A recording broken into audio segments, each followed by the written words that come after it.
for the layman. Most of the time, people never even met a magician before. So whenever they see you as a magician, they're very curious about you. You're kind of like this mysterious person. So as a result, I always felt like, especially for my first trick, if there's some kind of presentation involved, I like to tell them a little bit about myself. In my case, I'm sure as soon as I open my mouth, people are wondering, who is this guy? Why does he have an accent? Where did he come from? Did he came from Japan, China? How come he's in Spokane, Washington? So therefore, for my first trick, for the presentation part, for the scripting, I usually try to incorporate something, tell them a little bit about myself, like perhaps something about where I came from, when I grew up in Hong Kong and how I first got into magic, perhaps through an uncle. And sometimes my story may not be 100% true, but there's always elements of truth in it. Sometimes. Yeah, exactly. But it's always believable. It's almost like every single time when I come up with something about myself, you have to make it somewhat believable. It's not like people, everything he's talking about is not really true at all. That's not who he is. I was born on Mount Olympus. Yeah, exactly. So there has to be element of truth, and there's no reason to lie to them, really.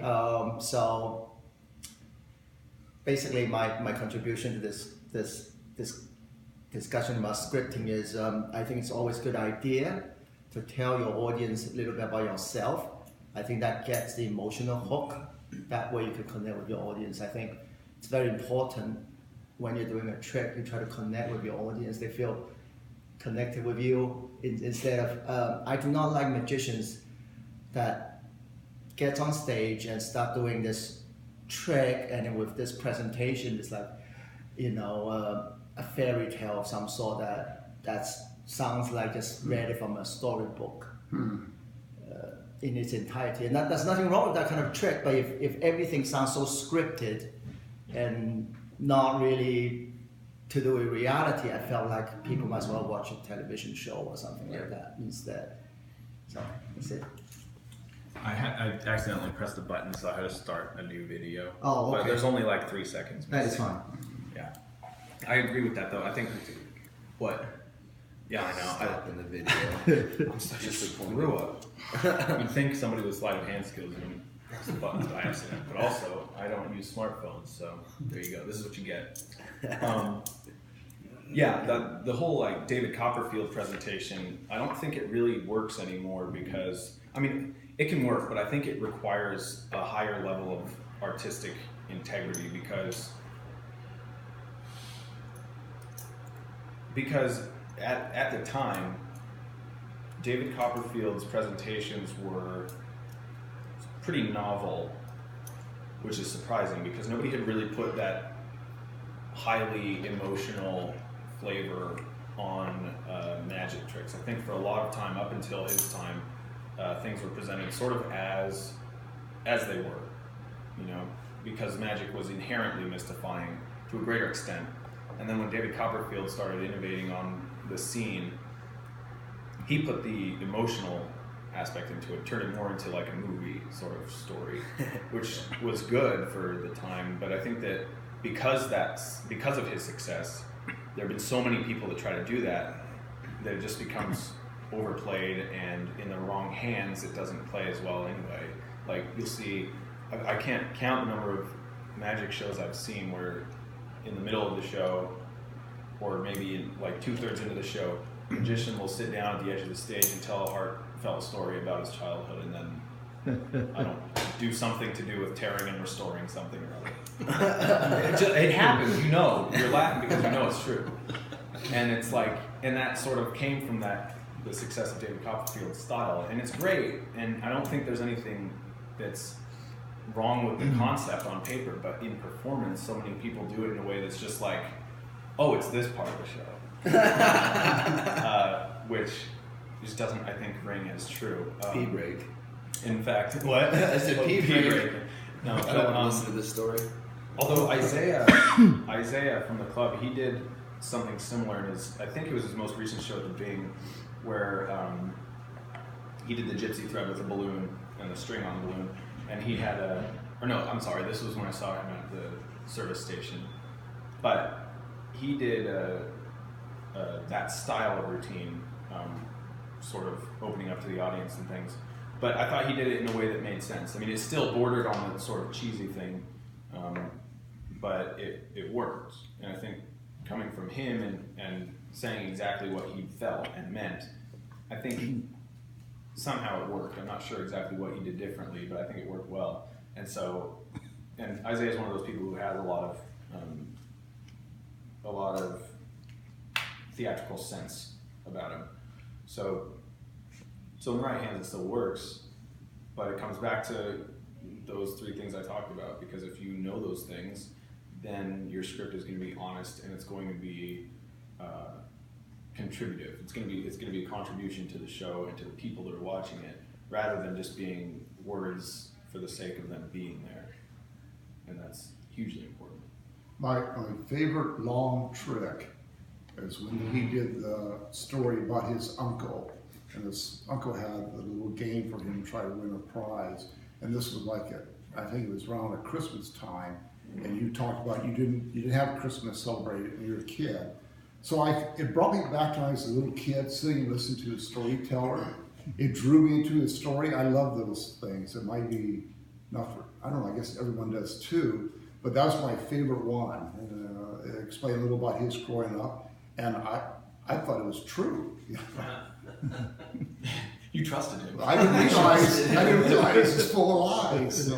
No, well, and that's the thing, is that presentation that he does is it's honest, I mean, for the most part, and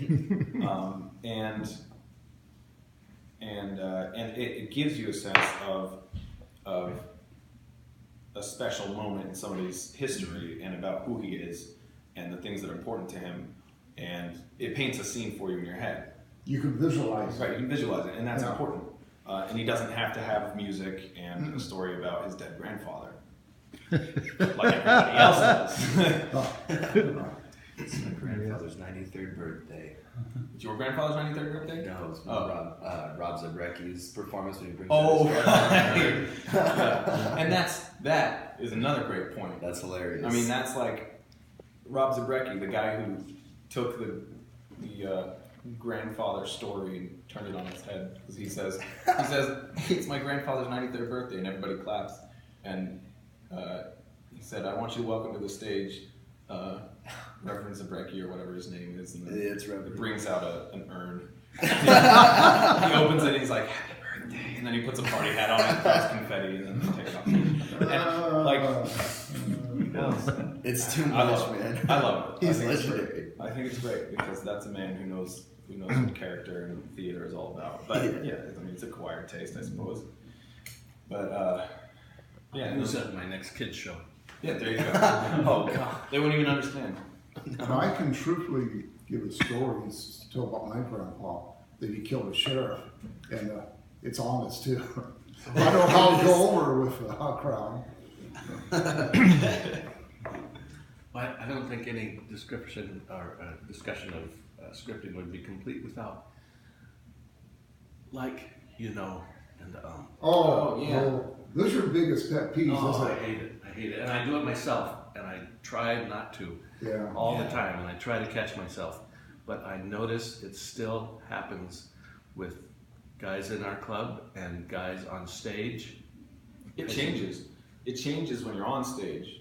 In practice, it's fairly easy because you're relaxed. Right. When you're on stage, I mean, silence is uncomfortable by its very nature. When you're on a stage, silence is uncomfortable because it feels like dead time, even when it's not. Right. And time on stage feels a lot longer from the perspective of the performer than it does from the perspective of the audience. And so if a performer stands there, the audience might not realize that it's been 10 seconds, it feels like 5, but to the performer it feels like an entire minute. Yeah. And so one of the things I've tried to do in my own practice is create moments where I can just stand there, because not only is it healthy, I think, to be able to absorb a silence and learn how to think during that time if you need to come up with something, but also it's important because it allows you to be comfortable with that. And it also, there's another point I was going to make.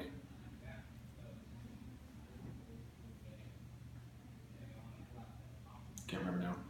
Oh, I thought that was poignant silence. I know. There you go, the perfect example. But it's important to be able to handle those things. The point that I would lead to with this is that that is a perfect reason to script everything exactly. Because yes. skeleton scripts are great in the sense that they give you a little bit of freedom and wiggle room. But that's really only useful to somebody who can use that, and that makes the performance better. You know, if you work well on improvisation, it's great to do that. But having everything down to the word and rehearsed, and when you know exactly what you're going to say, you're not going to run into the situation where you have to fill, you know, your script with things like little ums and uhs and things like that. But it's going to happen. It happens to everybody. However, having an exact script helps with that, because a lot of ums and uhs and things come from either silence or not actually knowing what's happening, because you have to backpedal or think out where you're going. And if you have the safety net of your script, it gives you a place, and people always say this, but it is very true, it gives you something to come back to and to hop back into the trick. Because if something goes awry, you can handle it and still know exactly where you're going to pick up, instead of trying to recuperate. Because if you have to regain your grasp on the trick and the performance, that creates this stutter in the performance, and people sense that, and whatever you've spent this time building on is now sort of crumbling in front of you, because the audience get the sense that, like, okay, we're going, and then okay, now we're waiting nervously. Okay, now we're back. Okay, all right, and then boom, the trick's over, and you're like, oh, that was uncomfortable. So having an exact script is, I think, helpful in a lot of ways. Even though people speak against it in the sense that, oh, it's going to sound too rehearsed, but there's a reason scripts exist. It's called a script because it's a popular idea that has been successful throughout centuries. I mean, every actor in history, no matter how good or bad they were, was working on a script, and the people who do it well are the ones who have practiced it the most, which should tell you something about the capability of the performer. Even if you know a script by heart, it shouldn't come out sounding rehearsed. That's the purpose, and that's the responsibility, I think, of any performer, to be able to do that. I think in a lot of ways, saying, well, I don't like to script everything, is a little bit of a cop-out. In a lot of cases, it's just simply a matter of style, and people do really well with it.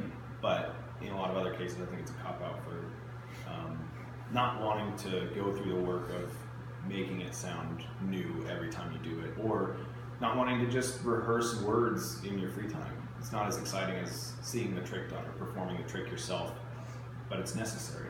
And I think that it obviously makes the trick more impressive, or at least it feels more impressive.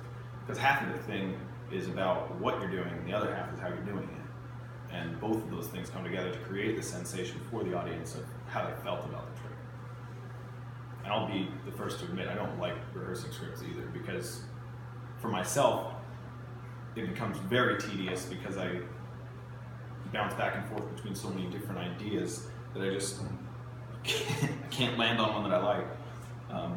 So I try to write a script and then stick with it and just keep working it, which is all part of something that I've been doing lately, which is to just find simple tricks, some of the simplest things, and try to find the best way to present them so that they're phenomenal, which is something I look up to Pop Hayden for. Now, I know Lamb isn't really necessarily a fan of Pop Hayden's style because he has a very extravagant character that doesn't seem realistic to our time, but I think that's sort of the point. That's a different issue. The point is, Pop is a person who can take the linking rings and make it interesting, even if people know how it's done.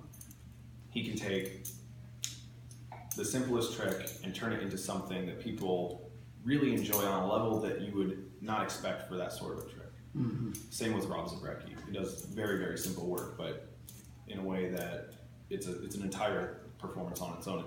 It's something that's more than the sum of its parts, and I think that is what a script does for you. It turns something into something greater than what it is if you break it down to its individual pieces. Having just seen Pop a couple weeks ago, Oh well, we should all be. Where's that? I don't mean to drop At names. your house? At your house? No, at the Oh. Portland Magic Jam. I thought. Pop, in addition to his script, which is airtight, his script includes his face, and sometimes we don't think of that. I mean, he can hit you with a pause, and you're talking about a pause of 5 seconds. But if that 5 seconds has got his big Yes. bug eyes doing Yes. That pop face. That is awesome. I love it. Yeah, it's signature. Yeah. It's hugely important, and that's something I've honestly never thought about, and it makes so much sense that you're saying that he mentions that's part of it, because yeah, it's important. I mean, if you're gonna have a pregnant pause, you might as well like make it important and know what is happening during that pause. It has to have a purpose. He's so good with that too. Yeah, He really is with it. Really is, and it's a callback too. You know, he doesn't even have to say anything, and that face is something you remember, and it perpetuates throughout the show, and indicates his character. It's a piece of who he is, and you remember that. I never really thought of that whole bug eyes comment until just now, and then I realized like he does that every single time, and it's always like at the perfect moment. He's just yeah. and it's always funny. It's never like not a dull moment with him. You're always laughing and you're enjoying the performance that he gives. Just the way that I put it with, because I went to a counselor to help me switch over to another school, and he likes this magician called Piff the Magic Dragon, and he's all right. He's not my favorite, but he's funny. And I told him about Rob Zabrecki, and I told him that if you ever go and see him, you're not paying for a magic show, and you're not paying for a comedy show. You're paying for true entertainment. That's what Rob Zabrecki gives. He's actually making you laugh, and he's making every dull moment that most magicians would have really funny.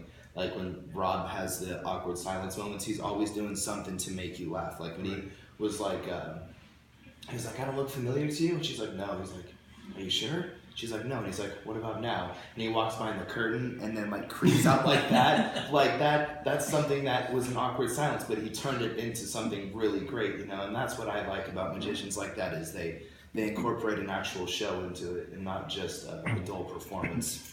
Yeah, nothing can be stronger than being able to take nothing and make it improve your show. Exactly. If you can take empty space and make it an improvement on your show, then you're probably a pretty competent performer. Yeah. So it's nuanced. It's really nuanced. But it all starts with just getting it written down, and that's such an important step. It's amazing how many remember Pop's trademark bugged eyes.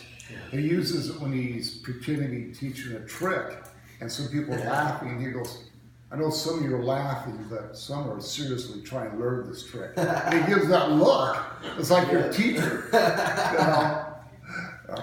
That's his trademark almost. And he uses it to, I've noticed his timing on it, he uses it to improve the comedy cues, essentially, because you have applause cues and you have laughing cues, essentially.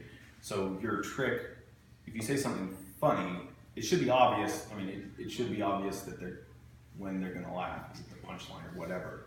But it's strengthened by the fact that if he says something that's funny and he uses the face with it, it can improve the whole thing. And it gives him, you have to wait for people to laugh sometimes. You have to give them the opportunity. Same with applause. And so not only does the silence give them that opportunity to laugh, him making the face sort of is their cue. And if they didn't laugh at the joke, they'll certainly laugh at his face. Because then if you don't laugh at his joke, he's going to give you the face like, Yeah. that wasn't funny to you. Like, you know, and then that's funny. There's no way out of that. You're laughing. Yeah. It's really Definitely. strong. Yeah. And that's what you'll find. All these people, like you were saying, Pop Hayden, his script is airtight, and so is Brecky's. And I use these examples only because they're really the only two performers I've found, other than maybe Tommy Wonder, that really, really have the sort of theatrical grasp on magic as a performance art rather than as a talent. So Zabrecki does the same thing in the sense that when I talked to him, because I saw him at the Magic Castle, I'm going to try to one-up you here. When I saw Zabrecki at the Magic Castle and I talked to him and I said, I really love your performance because you come from an acting background and that shows, because it shows that you've played with the ideas and really been able to physically work with them on stage. And he said, in magic, everything is given to you because you have the material. It's all there. You can choose from so much material that you can do. It's all there for you. Your job is just to play with it and to find where it fits for you. And the most important thing that he said was to have a director, which is not a director per se, just somebody who will watch your show, know what you want to do with it, and tell you when it's working and when it's not, and maybe bounce ideas off of you as to how to turn it into something better. Because so often, I mean, if you're in a room with 5 people, you immediately have 4 ideas for everyone that you come up with. And it's arrogant to think that we can come up with all the possibilities that we want to achieve. Even if it's our vision, it doesn't necessarily mean that we're going to be the ones to come up with the best idea for how to execute it. So having somebody else there who you can bounce ideas off of and who can watch your show is important. And he said, if I didn't have one of my best friends helping me direct my show 15 years ago when I started putting it together, he said, I probably would still be doing a show by myself, just in the corner, doing things that made sense to nobody but myself. And that's another important thing, knowing your audience and knowing how to communicate your ideas and your vision to them, because sometimes things make more sense to you than they do to other people. In fact, oftentimes I think they do, especially artistically. So that was a big takeaway. And he said that his show that he does, which is an hour long, it took him 2 years to really put it from beginning to end, put it together and make it good, which is completely understandable. Because it shows that they Yeah. Well, as my close personal friend Tony Sladini used to say, I just want to bring this to your attention. For those of you who subscribe to and are members of the IUM, you can get back issues online, and there's an excellent series of articles by Lynn Miner on scripting, and the January issue is kind of like, there's that word, is things you shouldn't be saying, like the give me your the clean one, that sort of thing, and a lot of elaboration on that. This one is January, this most recent issue, and it's just on cutting down your sentences, shortening them, taking out extraneous words, making everything an action, not a passive thing. So I recommend it. Look it up. I was going to ask you earlier what that was, but I didn't want to interrupt the video. Yeah, that's Lincoln Ring. I have a bunch of old copies of it in my room, and they need a home. So if you want them, I'll give them to you. Or if anybody wants them, Yeah, I'll take some, I've definitely. read through them all. That goes back to instructing the spectator. Right. I was at PCAM at Canada years ago, and Sean Farquhar pulled me up and did a trick with him.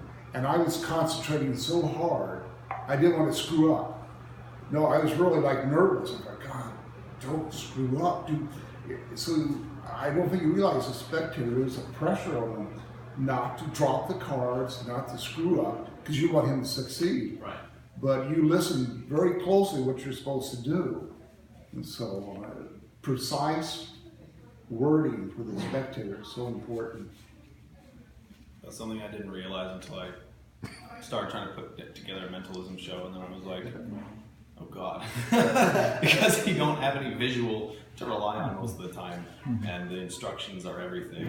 So not only making them exact and precise and clear, but also not boring. That's a huge thing, Yeah. and that's a struggle.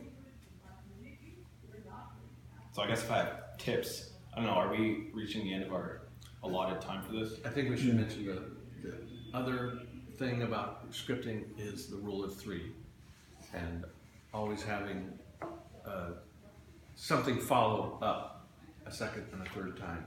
If it's a gag, bring it up another way a second time and another way a third time. Very good. So I guess closing statements would be to think about writing everything out, maybe even before you start practicing a trick. If you have an idea for a trick that you want to do someday, how you want it to go, write it down. There are a lot of tricks that I've wanted to do that I've sort of come up with that I just write down the idea and what I want to say and how I want it to look without ever thinking about a method for how to do it, because I think it's just good practice to know like who you want to be. Because just think about your ideal situation, who your ideal show that you would want to see, that you would want to present, and then say what you want to say. Start there, or even just start memorizing other people's scripts if you can't come up with your own words, and then examine why those scripts work, what's good about them, what's bad, and try to bounce them off a friend. Like Chris I think it Angels. just all starts. Oh God, don't. So do you keep reams of notebooks?